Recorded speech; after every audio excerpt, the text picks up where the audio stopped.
Assalamualaikum semuanya, ahlan wassalam di channel Hidayah Ilahi Official. Pada video kali ini, admin akan menceritakan sebuah kisah lucu Abu Nawas yang berani menipu malaikat mungkar dan nakir di alam kubur.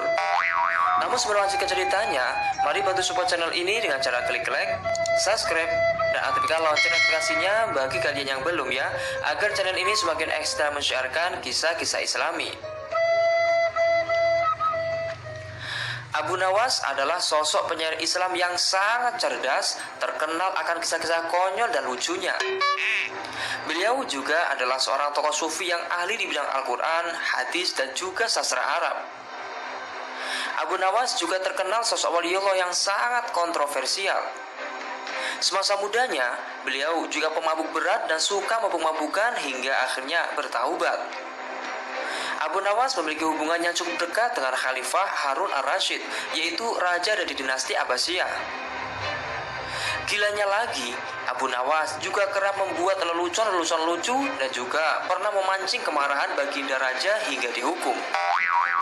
Namun, di akhir hayatnya, Abu Nawas memiliki tragedi lucu yang sangat menakjubkan. Nama asli Abu Nawas adalah Abu Ali Al-Hasan bin Hani Al-Hakami. Beliau dilahirkan di kota Ahvaz, Iran, dan wafat di kota Baghdad, Irak. Beliau hidup di masa kekhalifahan dinasti Abbasiyah. Beliau adalah sosok lucu dan kontroversial yang terkadang membuat sang raja Harun ar-Rasyid tertawa bahkan marah sebab ulah gokil dari Abu Nawas. Suatu ketika Abu Nawas membuat ulah lagi. Ketika dia mendapati sang raja, lalu dia menangkap sang raja dan menjualnya menjadi budak. Kelakuan gila Abu Nawas jelas membuat sang raja geram dan marah seketika. Karena tidak terima diperlakukan seperti itu, sang raja kemudian memerintahkan para pasukan kerajaan untuk mencari dan menangkap si Abu Nawas. Perilaku Abu Nawas memang sungguh sembrono. Masa rajanya sendiri dijual di budak? Hal ini jelas tidak beradab. Para pasukan lalu pergi ke rumah Abu Nawas sesuai perintah dari sang raja. Sesampainya di rumah, Abu Nawas ternyata tidak di rumah. Para pasukan pun tetap berjaga untuk antisipasi kemungkinan Abu Nawas pulang. Namun setelah menunggu-nunggu, Abu Nawas tidak berkunjung pulang. Maka menyerahlah para pasukan dan memilih pergi kembali ke kerajaan. Setelah mengetahui pasukan kerajaan pergi, maka Abu Nawas diam-diam nyelonong kembali masuk ke rumahnya. Diam-diam Abu Nawas masuk ke dalam rumah. Abu Nawas kemudian menuju kula untuk berwudu. Setelah itu, dia mengerjakan sholat 2 rakaat. Setelah sholat, Abu Nawas kemudian berpesan kepada istrinya dan untuk menyampaikan pesan itu kepada sang raja apabila datang mencari dirinya. Tidak berserang lama, Abu Nawas meninggal dunia. Kejadian ini sontak membuat istri Abu Nawas menjerit-jerit dan menangis sebab kematiannya. Kematian Abu Nawas membuat para tetangganya geger karena cerita histeris sang istri.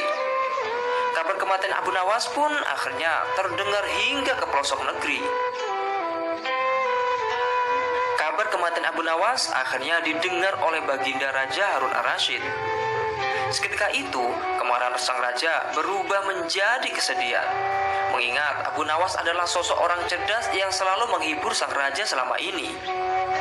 Sang raja kemudian mendatangi rumah Abu Nawas dan berbicara kepada istri Abu Nawas. Baginda lalu bertanya kepada istri Abu Nawas, "Apakah ada pesan terakhir dari Abu Nawas untukku?" "Suami hamba, Abu Nawas memohon agar baginda raja mengampuni semua kesalahannya dunia akhirat di depan rakyat," kata istri Abu Nawas terbata-bata. Sang raja pun akhirnya mengabulkan wasiat terakhir Abu Nawas. Ketika jenazah Abu Nawas telah diusung dalam keranda, kemudian baginda raja mengadakan siaran pers di hadapan seluruh rakyatnya. Sang raja lalu berkata, "Wahai rakyatku, dengarkanlah bahwa hari ini aku Sultan Harun ar-Rasyid telah memaafkan segala kesalahan Abu Nawas yang telah diperbuat terhadap diriku dari dunia hingga akhirat, dan kalianlah sebagai saksinya. Sang raja dengan sedih akhirnya memaafkan segala kesalahan Abu Nawas. Setelah sang raja selesai pidato, maka tiba-tiba dari dalam keranda terdengar bunyi suara aneh. Alhamdulillah, Alhamdulillah, Alhamdulillah. Seketika itu Abu Nawas hidup kembali dan keluar dari keranda. Peristiwa gaib ini sontak membuat para pelayat geger dan berlarian karena ketakutan ada mayat hidup lagi. Namun setelah diselidiki, ternyata memang Abu Nawas masih hidup. Sang raja pun sangat geram dengan ulah konyol Abu Nawas itu. Tetapi akhirnya sang raja sudah terlanjur memaafkannya. Ada kisah lucu ketika Abu Nawas benar-benar jelang kematiannya. Sebelum Abu Nawas wafat, dia pernah berwasiat kepada istri dan keluarganya untuk memakaikan kain kafan yang jelek dan lusuh saat Abu Nawas meninggal nanti. Alhasil benar, Abu Nawas akhirnya meninggal dunia. Sesuai wasiat, jasad Abu Nawas akhirnya dibungkus dengan kain kafan yang sudah jelek dan lusuh. Jasad Abu Nawas lalu dikebumikan. Setelah para pengantar jenazah pergi, maka datanglah malaikat Munkar dan Nakir untuk mengajukan pertanyaan kubur kepada Abu Nawas. Tidak diduga, malaikat itu lantas kebingungan dengan kondisi ruh manusia di depannya. Hal ini disebabkan orang itu terbungkus kain kafan yang lusuh seperti penghuni kubur yang lama. Setelah berdebat lama, kedua malaikat itu akhirnya datang mengajukan pertanyaan kubur kepada orang itu. "Siapa Tuhanmu?" tanya malaikat kubur kepada Abu Nawas. Dengan pedenya, Abu Nawas menjawab, "Wahai malaikat, tidakkah kau tahu kain kafanku ini sudah lama dan bukan kain kafan orang yang baru meninggal?"